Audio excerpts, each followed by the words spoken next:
Hey guys, so Law Enforcement Today magazine, their news site is reporting that that from January 1st to June 20 to I think June 1st, a 6 month period of this year, the first 6 months of 2022, 181 public school educators have been convicted.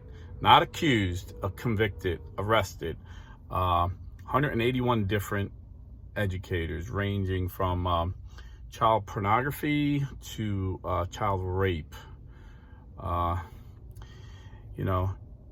now you know why. Now you know why the teachers' unions are up in arms, because Ron DeSantis banned the schools from teaching gay sex education in kindergarten in Florida. These perverts want to teach our kids. They want to groom our kids at a very young age. And, so to me, I'm not surprised. I know there's a lot of good teachers. I actually have family members that are school teachers and friends, but they tell me the school system has been taken over in the leadership and the unions by perverted, sexual deviants and just ultra left-wing Marxists that just want to destroy our children's lives. And the Democrats that run these liberal states, that push these ridiculous policies, they don't send their kids to public schools. We seen Newsom out in California where he had the school shut down for 2 years and his kids didn't miss a beat. His kids went to school. You seen the president of the union out there, was fighting to keep the schools shut, and he got caught taking his kid to a private school. These are all hypocrites. All these Democrats, these liberals that are destroying the public school system. It's all do what I say and not what I do. Rules for thee and not for me. So I'm really fed up with these guys, but I'm not surprised. I did a report. I discussed the Catholic sex abuse scandal, and I said, as evil as these people were, and as evil and horrible of a scandal it was, it paled in comparison to the public school system. The United States Department of Education, you've heard me say this several times in the show, had a report from like 1992 to 2002 where they had over 300,000 allegations of sexual abuse, compared to 10,000 in the Catholic Church in a 50-year period. So, the media is run by Marxists and liberals, and they hate the Catholic Church because of what we stand for. And that's all they're going to talk about. You're probably not going to hear about this in the news, but go to Law Enforcement Today and you'll see the report. And actually, Pat Toomey, a Republican senator from Pennsylvania, said finally, he said, the public schools are not passing the trash. And he was referring to a law that he passed. I don't know the name of it, but it was basically to stop passing the trash. And what that meant was that they caught, and in that report that I gave the Department of Education, where 300,000 sexual allegations in 10 years, the report was done by Dr. Shakeshaft. In that report, it said how these principals and superintendents would hide bad teachers. They would move them around, just like the Catholic Church did with, we had some evil bishops do that. And right now, the Southern Baptists are, their sexual abuse scandal just keeps getting worse and worse, what we're finding out. Russell Moore, one of the great Southern Baptist theologians of our day, who I believe is a very good man, although, of course, I'm Catholic. I don't agree with all his doctrines, but I believe he's our brother, and he stood up for righteousness.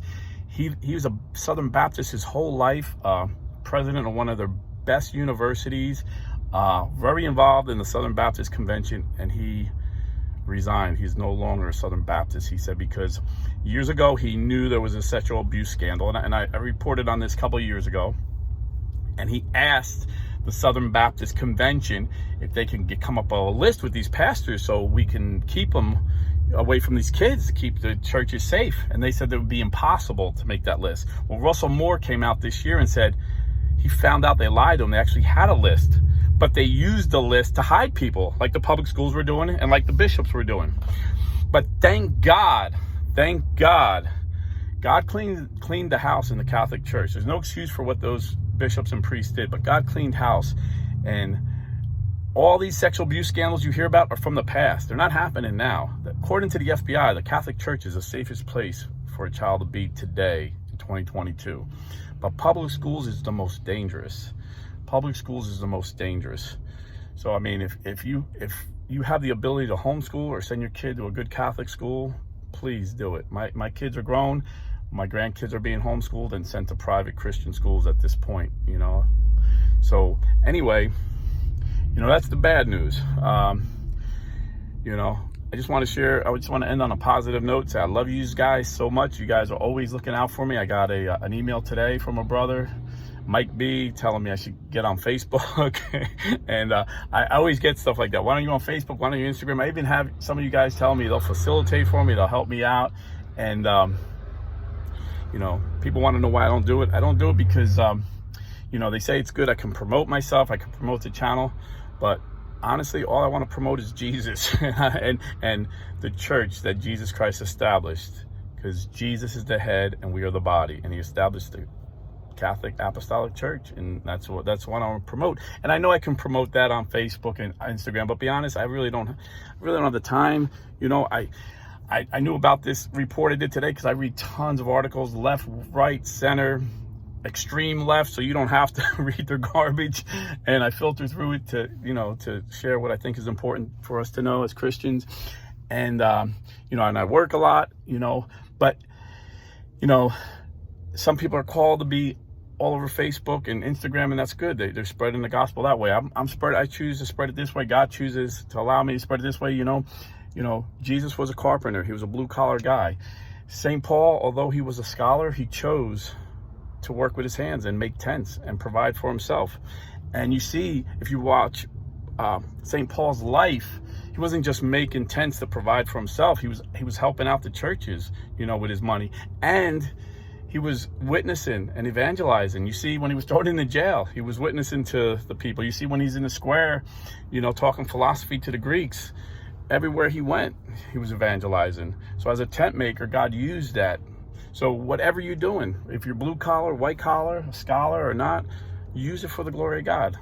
You know, if you have the time to be on Facebook, if you're retired or you know, you have the finances where you don't have to go to work every day, use Facebook for the glory of God. We need positive Christian voices out there. Use Instagram, use all that stuff. But you know, I don't feel called to that right now. You know, I was on it in the past, and I felt, you know, I'd come home and I'd have 30 arguments I'd have to defend on politics, and 30 arguments I have to defend on religion. And I'm also kind of a alternative health nut, so I'd have to defend my position on health. This was way before the pandemic. Forget about it. If I was on during the pandemic, I would have probably got pulled off anyway. So I just want to say I love you guys for always looking out for me, and I take your advice and I pray about it. And you know, but right now I'm just happy being a blue collar guy and sharing the gospel and promoting what I think is important, you know. And right now we're in a war for the unborn baby. So I will promote realestateforlife.org. I will unashamedly, unabashedly, unapologetically tell you, please, please, please, if you are buying or selling real estate, go to realestateforlife.org. God bless and stay Catholic.